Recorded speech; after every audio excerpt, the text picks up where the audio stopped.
This episode is presented to you in the form of an audiobook. Watch till the end. Everyone loves to talk about success, the highlight reels, the breakthroughs, the victories. But what do you do when the lights go out, when the applause stops, when everything you built starts crumbling? You gave it everything. You followed the plan. You believed. You pushed. You hoped. And still, you lost a job. The relationship ended. The plan didn't work. Now what? This isn't the part anyone posts about. It's not the stuff that makes it to Instagram. But it's real. And it hurts. You wake up and feel like your chest is full of bricks. You try to keep going, but your mind keeps replaying everything that went wrong. You smile in public, but inside you're asking, how do I even come back from this? Let me be honest. This video isn't for people who've got it all figured out. This is for the ones in the middle of the storm. The ones trying to breathe, trying to believe, trying not to break. And if that's you right now, let me tell you something before we go any further. You're not alone. And this is not the end. Because what feels like collapse might just be the beginning of your comeback. There's this myth out there that winners are untouchable, that they never get sad, never break down, never doubt themselves, that they wake up every morning with fire in their eyes and certainty in their hearts. But that's not the truth. Winners cry too. They have nights when they stare at the ceiling, questioning everything. They get scared. They doubt. They fall apart. But here's the difference. They don't stay there. They don't unpack their bags and rock bottom. They don't let a season of pain define their entire story. Look at Kobe Bryant. A legend, yes, but not invincible. He tore his Achilles in 2013, right in the middle of the game. Most people would have stayed down. But Kobe? He stood up, limped, and walked to the free throw line to finish the play. Tears in his eyes, leg in pain, but he finished it. That moment wasn't about basketball. It was about something deeper, the decision to not stay down, even when it hurts to move. Or take J.K. Rowling. Before the world knew her name, she was a single mother, battling depression, living on welfare, rejected by 12 publishers. She could have quit. She could have believed the voices that told her she was wasting her time. But she didn't. She felt the pain. She walked through the darkness. But she didn't let it drown her. Instead, she turned her pain into magic. That's how Harry Potter was born. And of course, Nelson Mandela, 27 years in prison, 27 years of being silenced, isolated, labeled. And when he came out, he didn't come out bitter. He came out bigger. He came out with peace, with purpose, with vision. Pain didn't harden him. It refined him. These stories aren't about being superhuman. They're about being fully human and choosing not to stay buried in the weight of it all. Let's be real. Pain will visit you. It will knock on your door with grief, failure, embarrassment, betrayal. And you know what? It's okay to let it in. It's okay to feel everything. It's okay to cry. It's okay to sit with your disappointment. But listen closely. Pain is a visitor. Don't make it a roommate. Don't decorate the room. Don't hand it the keys. Don't let it move into your future. You get 24 hours. Feel it. Write about it. Talk to someone. Scream into your pillow if you have to. But after that, get up. Take a walk. Take a shower. Make a list. Do something that reminds you you're not done. Because that's what winners do. They feel it all. But they don't let the pain write the final chapter. They bleed, but they build. They cry, but they rise. They break, but they don't stay broken. So ask yourself today, am I letting pain pass through me? Or am I letting it park here? Because sometimes the greatest act of courage isn't fighting the storm. It's refusing to stay lost in it. And if you're in the storm now, let this be the moment you decide, I'm not staying here. We move. Most people fall and retreat. They shut down. They turn away. They stop trying. Because somewhere deep down, they've told themselves, if I failed, it means I'm not enough. If I was rejected, maybe I should have never started. If this hurts, maybe I'm not cut out for this. But winners are wired differently. They still fall. They still bleed. They still get blindsided by life. But instead of retreating, they reframe. They don't just see the pain. They look for the pattern. They don't just focus on what broke. They start searching for what's being built underneath. Because winners understand something most people don't. Failure isn't final. It's formative. It's feedback. It's redirection. It's revealing a version of you that's still under construction. Carol Dweck, in her research on mindset, breaks people into two camps: those with a fixed mindset and those with a growth mindset. People with a fixed mindset believe that their abilities are set in stone. So when they fail, they take it as proof that they're not good enough. They avoid challenges. They hide from feedback. They give up easily. They see setbacks as personal attacks.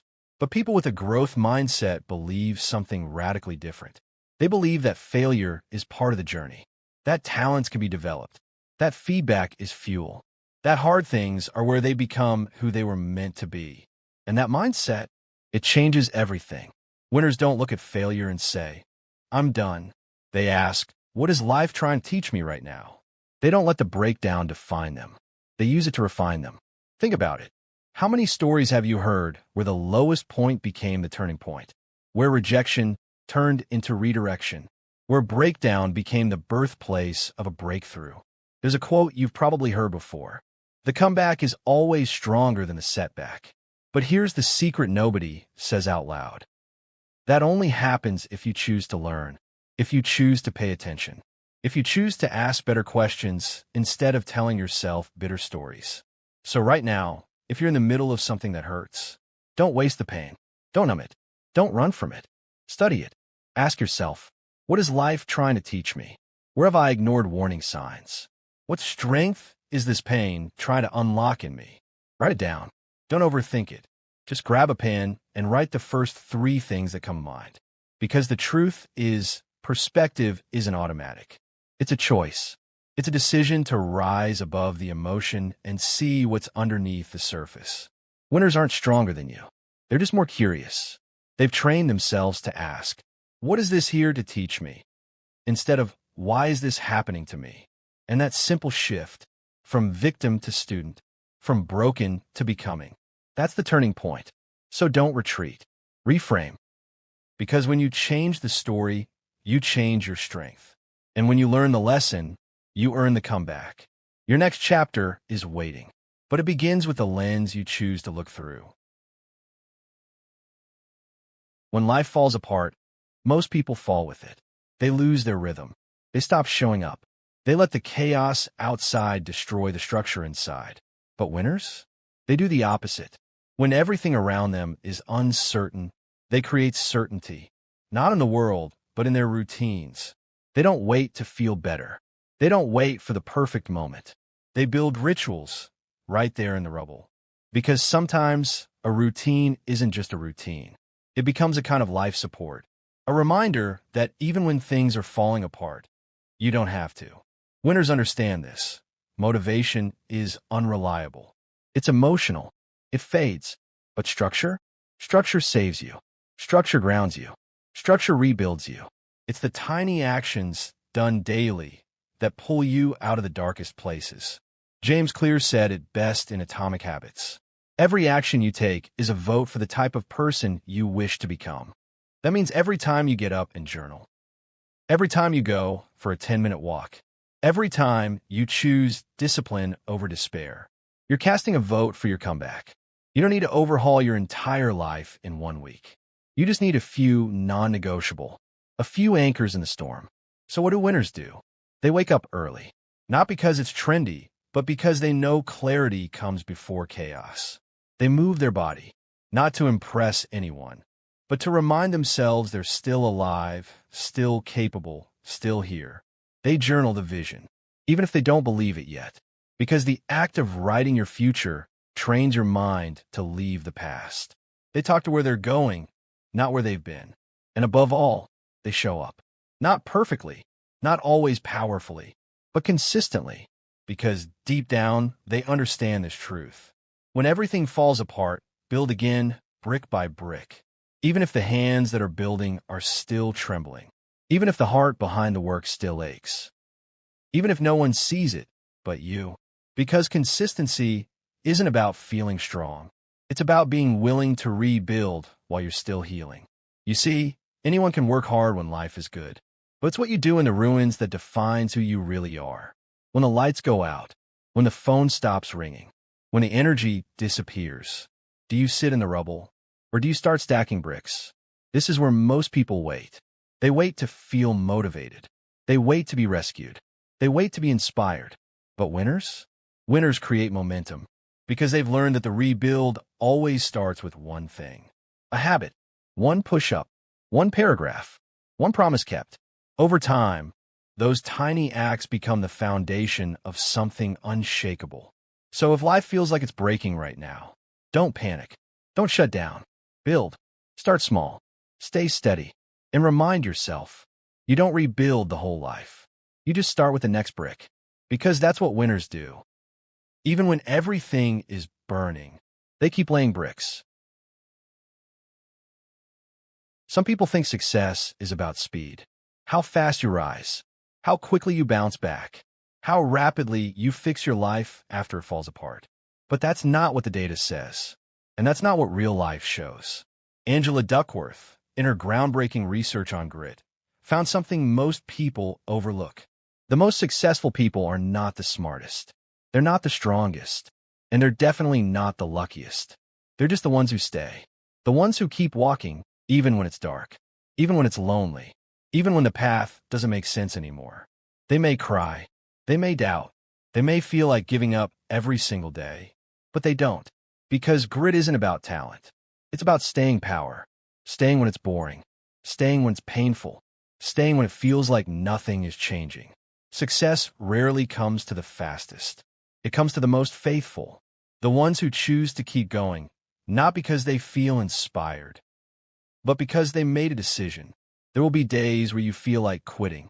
There will be mornings you wake up and wonder if it's worth it. There will be seasons where progress feels invisible. And in those moments, it's not strategy that saves you. It's grit. You don't need to win a whole race today. You just need to take the next step, even if it's slow, even if it's messy, even if it's quiet. Because sometimes, winning simply means you didn't quit. That's the secret most people never understand. The difference between the person who makes it and the one who doesn't is not talent. It's not intelligence. It's not resources. It's the willingness to outlast the darkness. When everything says stop, you go again. When your energy is low, you show up anyway. When your emotions are loud, you choose discipline over drama. Because somewhere deep inside, you understand this truth. Success is not in the sprint. It's in the staying. It's not in how hard you hit, but in how long you can keep showing up after the world hits back. So if today feels like too much, if everything in you wants to give up, just don't. You don't have to win the whole fight. You don't have to fix everything. You just have to stay in it one more day. That's what winners do. They outlast the storm. They endure the silence. They keep walking through the darkness until the light returns. And it always does.